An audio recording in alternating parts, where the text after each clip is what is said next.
आरबीआयच्या पतधोरण आढाव्याआधी बँकिंग कंपन्यांच्या शेअर्समध्ये जबरदस्त तेजी बघायला मिळते। महिन्याच्या सुरुवातीलाच बँकांच्या शेअर्सचा निर्देशांक निफ्टी आतापर्यंतच्या सर्वोच्च पातळीवर उघडलेला आहे। 56,161 च्या पातळीवर पोहोचल्यावर किंचित नफा वसुली सुद्धा झालेली आहे।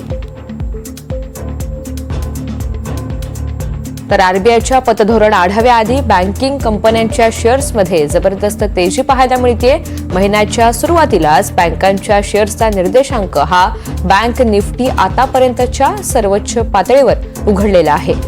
56,161 च्या पातळीवर पोहोचल्यावर किंचित नफा वसुली सुद्धा गुंतवणूकदारांमधून झालेली आहे।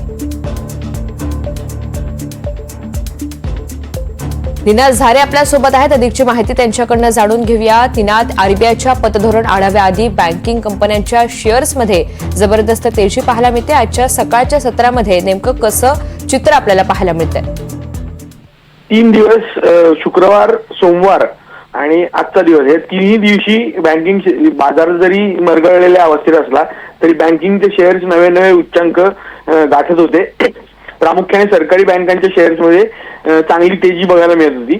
आज त्याचाच पुढचा भाग आपल्याला बघायला मिळाला आणि बँक निफ्टीने 56,000ची पातळी ओलांडली। याआधी 56,098 च्या पातळीवरती सर्वोच्च पातळी गाठली होती बँक निफ्टीने सप्टेंबर महिन्यामध्ये 2024च्या।